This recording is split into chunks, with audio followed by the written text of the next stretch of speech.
Star singer season 10 ഒരു season ബ്രേക്കിന് തയ്യാറാകുന്നു. ഏതാണ്ട് 3.5 മാസത്തോളം ഇനി സ്റ്റാർ സിംഗർ ഉണ്ടാകാനിടയില്ല. നിലവിൽ 11 റൗണ്ടുകളാണ് സ്റ്റാർ സിംഗർ പൂർത്തിയാക്കിയിരിക്കുന്നത്. അതിൽ 11ാം റൗണ്ടിന്റെ ആദ്യ എപ്പിസോഡുകളായിരുന്നു ജൂലൈ 19, 20 തീയതികളിൽ സംപ്രേഷണം ചെയ്ത 33, 34 എപ്പിസോഡുകൾ. വളരെ വ്യത്യസ്തമായ ഒരു റൗണ്ടാണ് പുതുതായി ചാനൽ തയ്യാറാക്കിയത്. സിംഗർ വേഴ്സസ് സിംഫണി എന്ന പേരിലാണ് പുതിയ റൗണ്ട്.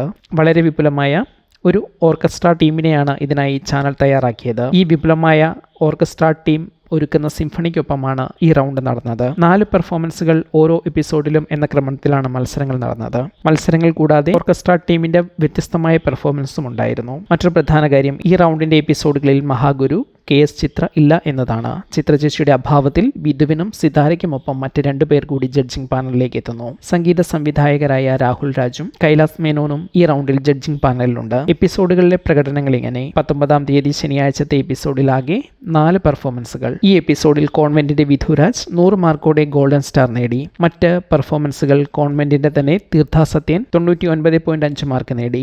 ഗുരുകുലത്തിൽ നിന്ന് ദീപവും ശിവപ്രിയയും 99 മാർക്ക് വീതം നേടി. 20ാം തീയതി ഞായറാഴ്ച കോൺവെന്റ് സ്കൂളിലെ കൃഷ്ണശ്രീ 100 മാർക്ക് നേടി ഗോൾഡൻ സ്റ്റാർ നേടി. കോൺവെന്റിലെ തന്നെ ഗൗതം പ്രസാദ് 99 മാർക്ക് നേടി. ഗുരുകുലത്തിലെ അർജുൻ 99.5 മാർക്കും ഗായത്രി മേനോൻ 98.5 മാർക്കും നേടി. 2 എപ്പിസോഡുകളിലും കോൺവെന്റ് സ്കൂൾ വിജയിച്ചു. ഈ ആഴ്ചയ്ക്കുള്ള സ്പെഷ്യൽ സമ്മാനവും അവർ തന്നെ നേടി. ശനിയാഴ്ച വിധുരാജും ഞായറാഴ്ച കൃഷ്ണശ്രീയും AI ആക്കുറേറ്റ് സിംഗർ നേടുകയും ചെയ്തു.